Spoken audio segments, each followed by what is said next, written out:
Итак, у нас в студии кандидат экономических наук, старший преподаватель кафедры экономической теории АГУ Линда Ампара. Мы, как обычно, с Лашей Кугони ведем эту программу. Сегодняшняя тема: чего ждать от туристического сезона этого года? Какие тренды будут отличать это лето? Лаша, привет. Приветствую, Нала. Линда, приветствую. Спасибо, что пришли в очередной раз. Мы очень рады видеть вас. И, Нала, присоединяюсь к поздравлениям. И Роберта поздравляем в частности. И всех... Друг друга поздравляем. Да, средства массовой информации, да. И процветание... Это праздники наших, можно сказать, слушателей. Да. Тоже имеют к нам непосредственное отношение. Побольше нам таких новостей, которые бы мы с большим удовольствием обсуждали. И самое главное, чтобы вынужденно что-то плохое не приходилось нам обсуждать. Сегодняшняя тема, она приятная. Я люблю говорить о предстоящем вообще сезоне и строить, так сказать, хорошие планы строить.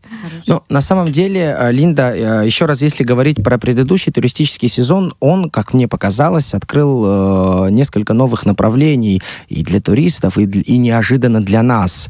Сейчас туристы такие стали более капризными, запросы повышаются с каждым разом. Чего нам ждать? Какие тенденции нас ждут в 2024 году? Мы вплотную подбираемся к весне, и уже все отели, все комплексы, которые уходили в спячку, сейчас будут размораживаться и активно готовиться к сезону. Добрый день, я рада быть вновь приглашенной в «Спутник». Я поздравляю вас с профессиональным праздником. Всегда, как вы сказали ранее, только хороших, только самых популярных новостей и «Спутнику» процветания в частности. Что касается сезона 2024 года, конечно же, мы можем наблюдать по сезону 2023 года увеличение спроса на отдых в Абхазии, и по оценкам многих специалистов, в том числе и зарубежных специалистов, рост спроса на отдых в Абхазии составляет свыше 50%. При увеличении цен на отдых здесь в Абхазии в среднем на 20%, кто-то прогнозирует далее увеличение на 25%, но это не уменьшает спрос, все-таки спрос идет на опережение. Да. Если позволите, вот из последних новостей Абхазия вошла в тройку самых дружественных России стран. Первое место в рейтинге заняла Южная Осетия, второе — Беларусь. Об этом рассказала замдиректора по научной работе Российского национального исследовательского института развития коммуникаций Валентина Комлева. Подробности можно у нас на наших ресурсах, уже есть новость. Почитайте. Я думаю, вот как это все отражается на турпотоке и сами новости, и вообще, что мы в таком вот рейтинге входим в тройку? Конечно, положительно отражается, и мы очень рады. Если честно, я была не то чтобы удивлена, я не была удивлена, но было приятно, что такое исследование было проведено, и что мы оказались в тройке самых теплых, дружественных стран. Я на самом деле, если честно, я думал, мы всегда на первом месте, причем с большим отрывом. С большим отрывом. Это такое. Вот есть куда расти, значит, Южная Осетия и Беларусь. Хотел избежать эту фразу, но все равно. Куда расти всегда. И нужно, наверное, подчеркнуть, Нала, перед эфиром наша сегодняшняя гостья Линда, она кандидат экономических наук и доцент кафедры экономической теории Абхазского государственного университета. Мы всегда стараемся это подчеркивать. Да. То есть она теперь не старший преподаватель, а доцент. Да. Да вы что, это же новости. Мы вас поздравляем. Маша, это было сейчас архиважно. Спасибо за то, что подметили. То есть двойной праздник сегодня. Никак нельзя скрыть. Да, Линда, на самом деле, я не знаю, как со стороны экспертов, но мне показалось, что есть и новые направления. Это и фототуры, экологический туризм. То есть и самое главное, восточное направление тоже начинает развиваться. Что нас ждет в грядущем сезоне, к чему нам готовиться? И мне все-таки кажется, что Абхазия становится более многогранной. И классический пляжный отдых уже от этого понятия мы постепенно отходим. Лаша, хотелось бы постепенно отходить, но пляжный отдых, я думаю, все-таки будет занимать лидирующие позиции. Как бы мы не хотели от этого отходить к познавательному туризму, к фототуризму или экотуры. все равно пляжный туризм пока занимает лидирующие позиции. Не то, что у нас в Абхазии, да, и возьмем тот же нашего соседа Сочи, там пляжный туризм лидирует. Но то, что вы отметили касательно восточной части Абхазии, я хочу отметить грамотную работу Министерства туризма, в частности, министра. Здесь, я думаю, вы наблюдали, это выезды в восточную часть Абхазии, в города восточной части Абхазии, и сам министр показывает путь развития на перспективу и тренд 2024 года, это, конечно же, развитие именно в восточной части Абхазии. Это очень важно, потому что именно так, презентуя восточную часть, мы сможем добиться того, вот эти диспропорции, которые имеют место быть касательно западной и восточной части Абхазии, этого дисбаланса, нужно от этого уходить и стремиться к пропорциональному, правильному, систематичному развитию всех районов Абхазии. Это очень важно, потому что спрос на отдых в Абхазии растет. Мы знаем, что номерной фонд не соответствует тому спросу, который есть на сегодняшний день. И, конечно же, развитие восточной части Абхазии решит большую часть проблем. Эксперты российские говорят, номерной фонд сильно отстает за спросом. Конечно же. Поэтому... С точки зрения экономики, вот развитие Восточной Абхазии, районы, которые дотационные, как это повлияет, на ваш взгляд, когда вот это может и при каких условиях выровняться ситуация, когда здесь, наверное, территориальные есть вопросы, потому что там нет озера Рица, нет Афонской пещеры, таких... Там есть Кадорское ущелье. Да, там есть прекрасное Кадорское ущелье, там есть великолепные источники, там есть, конечно же, наши христианские святыни. Там есть Ингур-ГЭС. Да, Ингур-ГЭС, совершенно верно. То есть там большое количество достопримечательностей, мы не будем сейчас умалять восточной части. А также они разрекламированы, как и западная часть? Нет, они также не разрекламированы, над этим надо работать. И вот я потому отметила грамотную работу министра. Он своим личным примером показывает, куда нужно двигаться, потому что Рица и Новоафонская пещера, они в рекламе уже, к счастью, не нуждаются. То есть это уже бренд, все знают, что Абхазия у многих ассоциируется именно с Рицей, с Новоафонской пещерой. Но эту систему надо ломать. Пицунда, да. Гагра, Рица, Пицунда, они сами уже дают рекламу Абхазии. Далее нужно развивать именно восточные районы Абхазии. Я думаю, что это будет перспективно, это правильно. Но мы о внутренних, в основном, трендах говорим, но есть такой общемировой тренд в процентном соотношении к общей массе путешествующих. Экономические сложности больше задевают средний и небогатый бюджет. В мире, где вообще все дорожает, люди пытаются как-то экономить, искать дешевые билеты, скидки на проживание, там акции. Что именно сэкономить на стоимости там, для сохранения комфорта путешествия? Вот в этом смысле насколько мы отвечаем этим потребностям? Вы знаете, в России начала работать, если я не ошибаюсь, уже более года система кэшбэка туристического.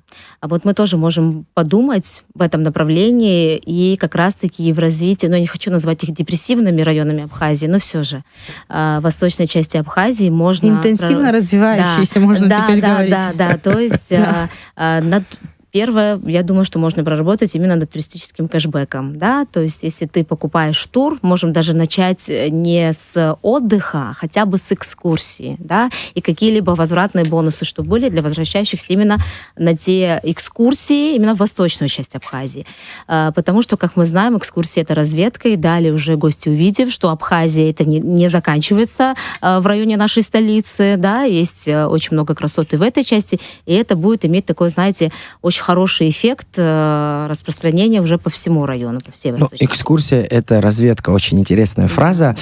Касаемо бронирования, мы как-то нало поднимали вопрос раннего бронирования, и сейчас вот из тенденций вот есть ценность экспертизы туроператоров. Что это означает? Сейчас больше доверяют, то есть турагентам качество, сейчас качество преобладает над ценой. Очень много может вызвать недоверие то, что нельзя на сайте, на каком-то сайте забронировать и оплатить с онлайн-оплатой. Как это повлияет на выбор туристов? Ну, конечно, это приведет, и будет иметь негативные последствия, но все же, слава богу, мы живем в век информационных технологий, и я думаю, в любом случае на те же отели, пансионаты, дома отдыха очень много отзывов, и я думаю, что это все-таки... Я думаю, если разведка удачно прошла, то они найдут способ заплатить. Все-таки надежда на гостеприимство. У нас в первую очередь самая основная проблема, это наш номерной фонд. То есть если мы хотим увеличить турпоток в Абхазию, нам нужно работать именно в этом направлении. Но работа в принципе ведется. Учитывая высокий спрос, у нас появляются новые отели, пансионаты, которые будут вот в Гудауте, в Приморском, сейчас будут вводиться в Гудауте, бывшая Волга, я думаю, вы в курсе. То есть там достаточно большой номерной фонд. В Гагре, Рэдисон, если я не ошибаюсь, новый отель тоже будет введен в эксплуатацию. Это тоже очень все позитивно, но недостаточно, конечно же. Все равно. Так вот, не работая с цифрами, просто визуально осматриваясь, кажется, что очень-очень много работ ведется по строительству, то есть новых отелей, гостиниц. И будет и дальше вестись, потому что это рынок диктует свои условия. Сейчас это нужно. И это будет. Но меня что смущает? Вот мы предыдущий сезон, когда его начало обсуждали, перспективы и тренды, мы говорили тогда с экспертами, которые отмечали, что вот почти все продано. Но потом в середине сезона, когда ты общаешься, ты понимаешь, что заполняемость 70%, там 80%. Почему такая разница? Потому что в первую очередь заполняемость бронируют именно пиковые месяцы, июль, август, а вот... То есть продажа идет этих месяцев, да, и говорят, идет хорошо. И как мы нашим гостям говорим, я все-таки как в душе, я остаюсь экскурсоводом, это одна из самых любимых профессий, мы всегда говорим, бронируйте заранее, чтобы потом у вас не было там мест и так далее. Но на самом деле в июле, в августе даже если вот к вам на Алла приедут гости, вы не найдете в хорошем отеле мест. Вы в частном секторе, возможно, найдете. Но в хорошем отеле, пансионате, санатории мест не будет. То есть некоторые владельцы, они лукавят, когда говорят, что у нас загрузка неполная. Не знаю, не хочется никого обидеть, но пиковые месяцы... Есть такое ощущение, да.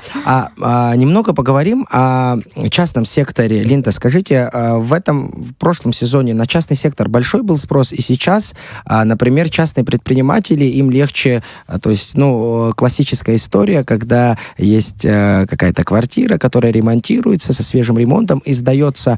Как это будет востребовано в этом году? Будет востребовано, но в первую очередь, конечно же, изначально пансионаты, отели, гостиницы, и потом уже спрос перейдет на частный сектор по остаточному принципу.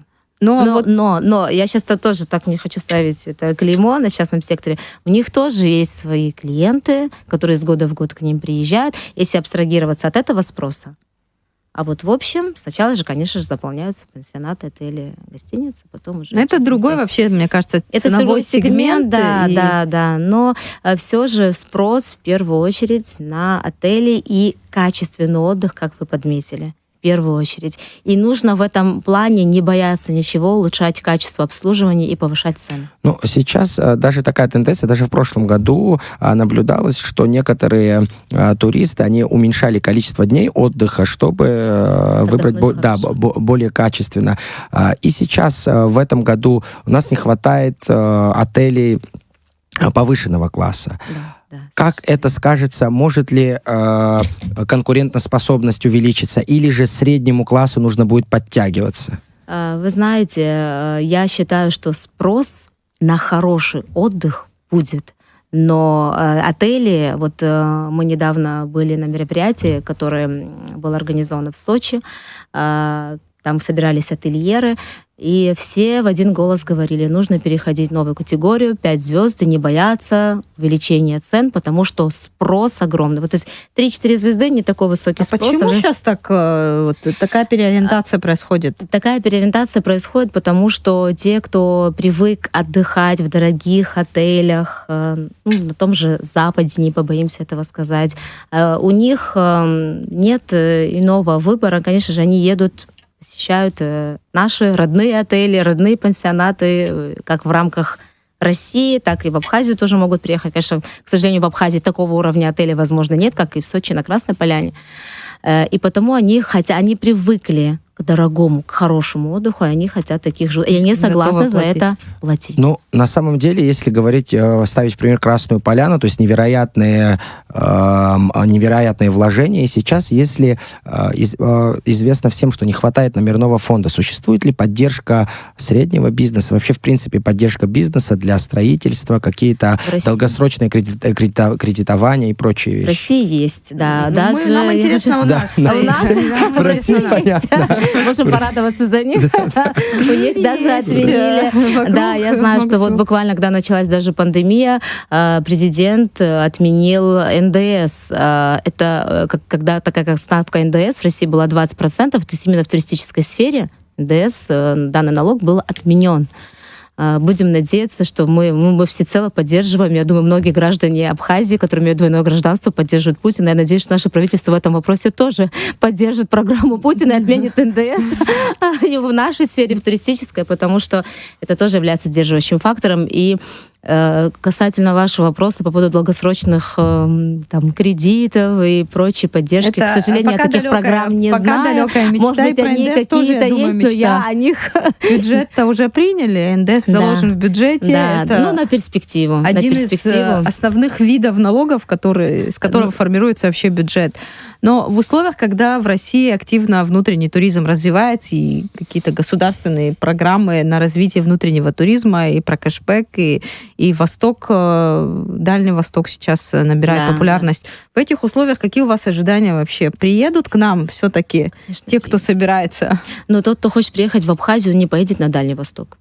То есть мы не можем заменить... То есть любители моря, они приедут? Конечно. Любители пляжного отдыха, они не поедут в горы, как и наоборот, да? То есть у каждого объекта посещения, у каждой и у республики, у Сочи, у города, у него свой потребитель, который приедет именно туда, куда тянет его душа. Ну, на самом деле, я бы не стал... Мне хотелось бы, чтобы мы отходили от классического пляжного отдыха, но я бы не стал недооценивать склонность россиян к пляжному отдыху. Я никогда не слышал, лично не встречал человека, который бы хотел поехать на Дальний Восток. Ну, может быть, очень маленьком процентном соотношении все хотят ехать на Мальдивы, в Таиланд, все хотят на пляж. Все хотят на пляж, но даже у нас, существуют ли у нас пляжи? Для этого надо посмотреть сейчас последние данные, статистику. Это направление набирает популярность, потому что в эту рекламу и в развитие инфраструктуры там вкладывается. То есть это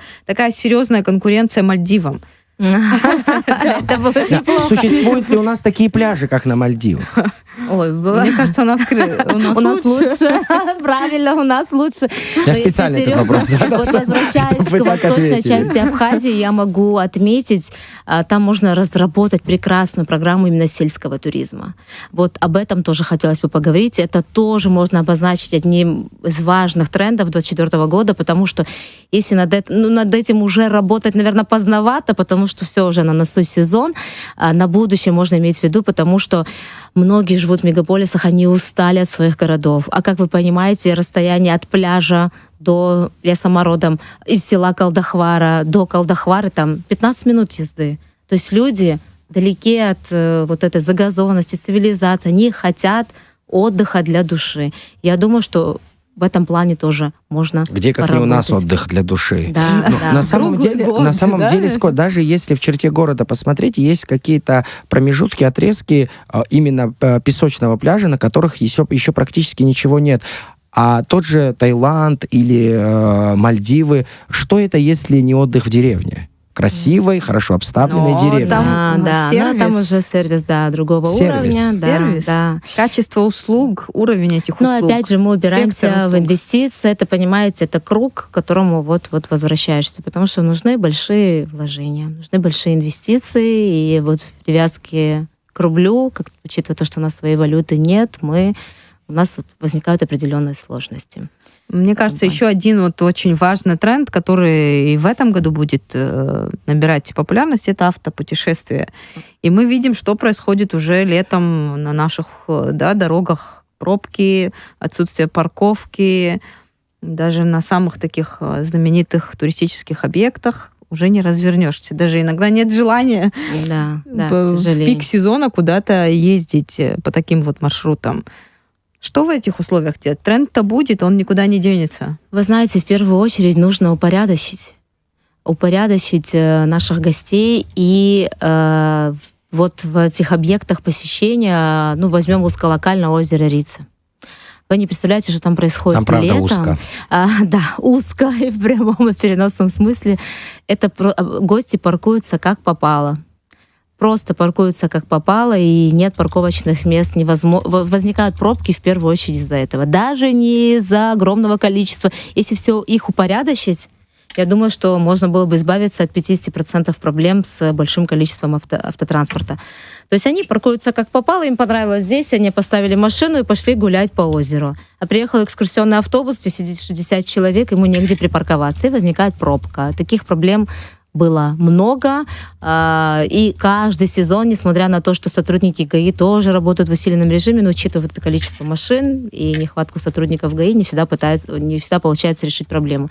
А также для любителей автопутешествий тоже хотелось бы отметить, конечно же, они загружают нашу инфраструктуру, но мягко скажем, такого большого выхлопа таких туристов нет, потому что зачастую многие приезжают со своим питанием, и многие даже остаются в своих автомобилях, берут палатки, то есть они не потребляют здесь, в Абхазии. То есть они экономически перезагружают нашу инфраструктуру. Да, мы, конечно, должны стремиться к дорогому отдыху, чтобы все включено, чтобы деньги в стране оставались.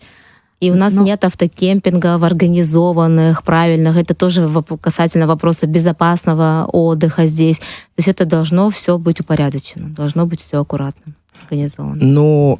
Касаемо автокемпингов, существуют какие-то рекламы по дороге, но прямо вот большого спроса на это не видно, и поэтому это все как-то протекает... Если честно, я даже не знаю, какой там ценовой сегмент на их услуги, на эти... Если автокемпинги, даже я не знаю, вот в нашей западной части я не могу вспомнить, где такой автокемпинг есть. Я не могу сказать, почему не пользуются спросом. Вы говорите, не пользуются, да, спросом? Насколько я понимаю, если нет. Какие-то вообще объекты появляются, значит, кому-то это нужно. То есть есть спрос. Какие-то, я сейчас могу ошибиться, но были инициативы. Насколько они были загружены, нам сейчас сложно. Сложно, потому что я не могу визуально проезжая, я даже видимо, может, и даже не обращала на это внимание, они должны быть автокемпинги, они будут пользоваться спросом, если будет правильная, грамотная ценовая политика. Поэтому нужно проанализировать ваш вопрос и узнать, что же там происходит, почему такая ситуация. Мне интересно вообще узнать, по вашему мнению, какой самый главный будет тренд года? Лето, это, конечно же, первое место. Это все-таки традиционно, Лаша, может, вам не понравится, но это пляжный туризм. Мне почему не понравится? Мне просто хотелось бы, чтобы плюс к этому было что-то. Второе место, я думаю, это познавательный туризм.